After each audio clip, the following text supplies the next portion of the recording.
Hello friends, welcome to the SNAE Medical classes. Today we will discuss regarding functions of staffing. First we will discuss about what is the definition of the staffing. Staffing जो है वो क्या होता है? Staffing refers to the process of recruiting, selecting, training and placing individual into specific roles within an organization. एक organization के अंदर जो staff को recruit करना, मतलब उनको जो है वो selection जो है उनका करना, ठीक है, उनका जो है recruitment जो है वो निकालना, जो भी vacant वगैरह post जो वहाँ पे खाली हैं एक organization के अंदर, तो उसमें जो है वो staff को जो है वो recruit जो है वो किया जाता है. उनको जो है वो on the basis of जो उनके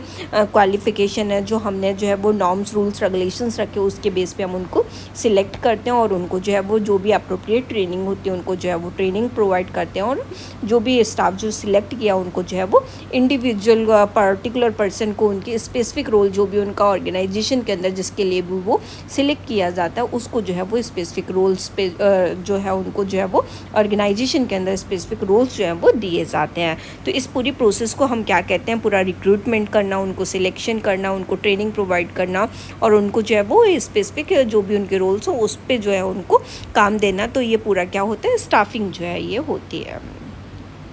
इनके फंक्शंस जो हैं वो स्टाफिंग के क्या क्या होते हैं? Job analysis and design. Job analysis और डिज़ाइन ये करते हैं, मतलब जो भी पर्टिकुलर ऑर्गेनाइजेशन के अंदर जो भी जॉब की रिक्वायरमेंट है, वहाँ कितने पोस्ट जो हैं वो वैकेंट हो रखे हैं, कितनी जो है वो हमें क्या क्या रिस्पॉन्सिबिलिटी जो है वो लोगों को जो है वो देनी है, तो उसके लिए जो है पूरे ये एक ऑर्गेनाइजेशन के अंदर जो है वो रिक्वायरमेंट देखेंगे और उसके अकॉर्डिंग जो है वो रिक्रूटमेंट जो है वो निकालते हैं. Create and update job description. क्या हमें जॉब डिस्क्रिप्शन चाहिए, मतलब पर्टिकुलर पर्सन क्या क्वालिफिकेशन हो उसको होनी चाहिए, क्या उसको जो है वो आता होना चाहिए, जो भी वैकेंट पोस्ट है उसके लिए क्या चीज़ें जो है वो ज़रूरी हैं, उसके अकॉर्डिंग उसका जॉब डिस्क्रिप्शन जो है वो क्रिएट जो है वो किया जाता है और उसी के अकॉर्डिंग रिक्रूटमेंट जो है वो निकाले जाते हैं. Evaluate job for classification compensation purpose. Job को इवेल्युएट करते हैं कि कौन कौन से किस पर्पज़ के लिए जो है वो हम जॉब निकाल रहे हैं, उनको पर्टिकुलर जो है वो कैटेगराइज जो है वो किया जाता है, उनको क्लासीफाई जो है वो किया जाता है कि मतलब हमें किस पोस्ट के लिए कितनी जगह जो है वो चाहिए. Redesign jobs to improve efficiency and satisfaction. अगर हमें कोई भी जो है वो पर्टिकुलर एम्प्लॉय से जो है वो सेटिस्फेक्शन जो है वो नहीं मिल रहा है, ठीक है, अगर वो इतना एफिशिएंट नहीं है तो उसको जो है वो रीडिज़ाइन भी जो है वो किया जाता है. उनके as per the work experience, as per the चीज़ों के उनके जो है उनको रोल्स जो है वो प्रोवाइड जो है वो किए जाते हैं और जो भी ऑर्गेनाइजेशन जो है वो सेटिस्फाई होना चाहिए उनके जो भी उनका जो भी वो काम कर रहे हैं एम्प्लॉयज़, वहाँ से उनको जो है वो सेटिस्फेक्शन जो है वो मिलना चाहिए, तभी जो है वो एम्प्लॉय जो है वो उसका पूरा ओवरऑल जो है वो ऑर्गेनाइजेशन यूज़ कर सकता है. नेक्स्ट वन है talent acquisition. Develop recruitment strategy. ये जो है रिक्रूटमेंट की क्या स्ट्रेटजीज जो है वो क्या टैलेंट की जो है वो ज़रूरत है, तभी भी जो है वो स्टाफिंग जो है वो की जा सकती है. मतलब क्या उनको स्ट्रेटजीज जो है वो क्या होनी चाहिए, उनके अंदर क्या चीज़ें जो है वो पोटेंशियल जो है वो होने चाहिए, तभी उस स्टाफ को जो है वो सिलेक्ट किया जा सकता है. Manage the entire hiring process. इसकी इंटायर हायरिंग प्रोसेस क्या होगी, कैसे करके इंटरव्यूज़ होंगे, रिटन टेस्ट जो है वो लिया जाएगा, क्या चीज़ें जो है वो करवानी है बिफोर द रिक्रूटमेंट, वो जो इसको सिलेक्शन के पहले जो है वो क्या चीज़ें जो है वो किस बेस पे जो है वो एम्प्लॉय को लिया जाएगा, ये पूरी प्रोसेस को भी जो है ये मैनेज करते हैं. Conduct employment background check. से पूरा जो एम्प्लॉय जो आते हैं उनका पूरा बैकग्राउंड क्या उन्होंने स्टडीज़ किया है, उनका प्रोफेशनल बैकग्राउंड क्या है, पूरा जो है वो चेक भी करते हैं. Negotiate employment terms and offers. जो भी एम्प्लॉयमेंट के टर्म्स जो भी ऑफर्स हैं तो उनके बीच में जो है वो नेगोशिएट भी करते हैं कि एम्प्लॉय जो है वो कितनी सैलरी जो है वो मांग रहा है, तो इसके बीच में जो है वो नेगोशिएशन प्रोसेस भी होती है ताकि जो भी उनका कंफर्मेटरी अमाउंट है, कंफर्मेटरी सैलरी है, उतना नेगोशिएट करके जो है वो सेटल आउट जो है वो कर सकें.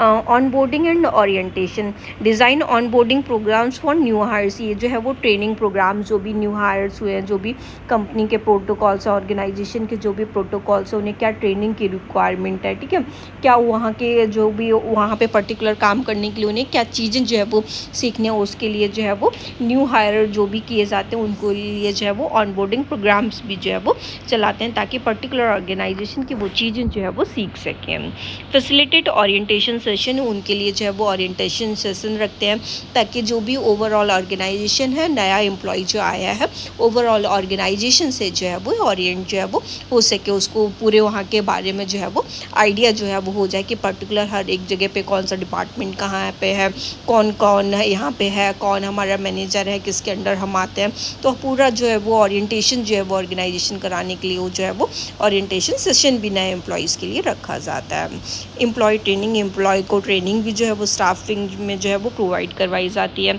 Identify training need through various assessment, employees के जो है वो असेसमेंट टेस्ट जो है वो लिए जाते हैं कि तो उनको जो है वो क्या ट्रेनिंग की रिक्वायरमेंट है, जो भी पोस्ट पे जो है वो काम कर रहे हो उसके अकॉर्डिंग उन्हें क्या ट्रेनिंग की ज़रूरत है, वो ट्रेनिंग भी उनको जो है वो प्रोवाइड की जाती है।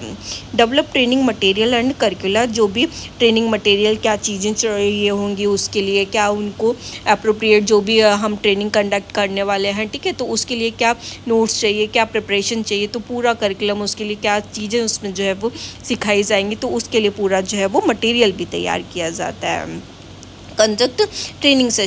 सेशन भी जो है वो कंडक्ट किए जाते हैं, ताकि एम्प्लॉयज़ जो हैं वो चीज़ें जो है वो सीख सके। ये जो है वो इन पर्सन भी हो सकते हैं, मतलब आमने सामने भी हो सकते हैं, और ये जो है वो सेशंस जो हैं वो ऑनलाइन भी जो है वो कराए जाते हैं, वर्चुअली भी मतलब जो है वो होते हैं। Evaluate training outcomes and ROI, जो भी उन्होंने किया है वहाँ का पर्टिकुलर, ठीक है, उसका जो है वो क्या रिजल्ट आया, क्या उन्होंने जो है वो सब कुछ किया, तो उसको भी जो है पूरा जो है वो ऑब्जर्व जो है वो किया जाता है, और उसका जो है वो क्या रिजल्ट जो है वो आया है, ट्रेनिंग कैसी रही, तो पर्टिकुलर उसका पूरा असेसमेंट जो है वो किया जाता है। नेक्स्ट वन है परफॉर्मेंस एवेल्यूएशन, जो भी परफॉर्मेंस जैसा भी एम्प्लॉय जो है वो काम कर रहा है तो उसको जो है वो अंडर ऑब्जर्वेशन में पहले रखा जाता है, उसका पूरा परफॉर्मेंस जो है वो देखा जाता है। इम्प्लीमेंट परफॉर्मेंस अप्राइजल सिस्टम, जो है वो परफॉर्मेंस अप्राइजल सिस्टम को जो है वो ऑर्गेनाइजेशन में जो है वो इम्प्लीमेंट जो है वो किया जाता है, ताकि जो भी एम्प्लॉयज़ वहाँ पे जो है वो काम कर रहे हैं तो उनको जो है वो ऑब्जर्व कर सके कि वो सही काम कर रहे हैं कि नहीं काम कर रहे हैं, कोई कुछ गलत तो नहीं कर रहे हैं, अच्छा काम कर रहे हैं तो उनको रिवॉर्ड वगैरह जो है वो दिया जाता है, अगर कुछ मिस्टेक्स कर रहे हैं तो उनको जो है उसमें जो है वो अंडर ऑब्जर्वेशन जो है वो सिखाया जाता है चीज़ों को। Train manager on effective performance evaluation, managers को जो है वो ट्रेन किया जाता है ताकि जो है वो इफेक्टिव परफॉर्मेंस जो है वो इवेल्यूएट कर सकें, जो भी अंडर उनके जो एम्प्लॉयज़ जो है वो आ रहे हैं, और उनको जो है वो चीज़ें जो है वो बता सकें, और अगर कोई अच्छा काम कर रहा है तो उसको नोटिस कर सके, उसके अंदर क्या स्किल्स हैं, क्या अच्छी चीज़ें कर रहा है, तो उसको ओवरऑल अप्रिशिएशन जो है वो मिल सके, इसलिए उसको जो है वो बताना भी होता है ताकि वो जो है वो अच्छे से अच्छा और काम जो है वो कर सकें। Compensation administration conduct salary surveys and market analysis, market के बेस पे जो भी सैलरी सर्वेज जो होते हैं वो किए जाते हैं, ताकि जो है वो अगर कहीं बाहर की सैलरी ज़्यादा और हमारे यहाँ की कम है तो बाहर अगर एम्प्लॉयज़ जो है हमारा ना जाए, ठीक है, तो उसके लिए ऑर्गेनाइजेशन के अंदर ही जो है वो इंक्रीमेंट जो है वो किया जाता है। एडमिनिस्टर पेरोल एंड बेनिफिट, जो भी वहाँ पे इंक्रीमेंट वगैरह जो भी लगना है, वहाँ के जो भी बेनिफिट वगैरह जो भी एम्प्लॉयज़ को मिलने चाहिए, वो सारे जो है वो ऑर्गेनाइजेशन के अंदर जो है वो किए जाते हैं। जैसे एक 1 ईयर हो गया, किसी की सैलरी में इंक्रीमेंट है 10% का, 15% का, उसके अकॉर्डिंग जो भी मार्केट एनालिसिस जो भी किया जाता है, जितनी भी महंगाई बढ़ी है उसके अकॉर्डिंग जो है वो इंक्रीमेंट जो है वो किया जाता है। Employee engagement and motivation, conduct employee satisfaction survey, employees के लिए जो है वो इंगेज जो है वो रह सके और वो मोटिवेटेड ऑर्गेनाइजेशन के अंदर रह सके, इसलिए उनके सर्वेज जो हैं वो कंडक्ट किए जाते हैं ताकि उनके बारे में जो है वो चीज़ें जो है वो पता चलती रहें कि एम्प्लॉयज़ जो है वो within the organisation satisfied है कि नहीं है। Implement recognition and reward programme, जो भी एम्प्लॉय के जो भी सर्वे का रिजल्ट आता है उसके अकॉर्डिंग जो है वो चीज़ें जो है वो क्या हमें करनी है, ऑर्गेनाइजेशन के अंदर क्या चीज़ें जो है वो चेंज करनी है, क्या हम अच्छा से अच्छा जो है वो कर सकते हैं, या फिर कोई भी अच्छा जो है अगर एम्प्लॉय जो है वो काम कर रहा है तो उसको रिवॉर्ड वगैरह देना जो है वो, ताकि वो और जो है वो मोटिवेटेड होकर काम कर सके। ये सारी चीज़ें जो है वो स्टाफिंग जो ह्यूमन रिसोर्स मैनेजमेंट होता है वो करता है। कॉन्फ्लिक्ट रिजोल्यूशन, अगर एम्प्लॉयज़ के बीच में जो भी कॉन्फ्लिक्ट्स वगैरह अगर आते हैं तो उसको भी जो है वो ह्यूमन रिसोर्स मैनेजमेंट स्टाफिंग जो है वो उसको जो है वो रिजॉल्व करता है। डेवलप कॉन्फ्लिक्ट रिजोल्यूशन प्रोसीजर, इसके लिए जो भी प्रोसीजर्स होते हैं वो जो अप्लाई करते हैं, और कोई भी अगर एम्प्लॉयज़ के बीच में या फिर कोई भी अलग तरीके का कोई भी कॉन्फ्लिक्ट आ रहा है, ठीक है, या फिर कोई भी ग्रेवियांस वगैरह उनकी कोई कंप्लेन वगैरह, तो उसको भी जो है वो रिजॉल्व करते हैं। मीडिएट डिस्प्यूट बिटवीन एम्प्लॉयज़ और डिपार्टमेंट और एम्प्लॉयज़ एम्प्लॉयज़ के बीच में कोई भी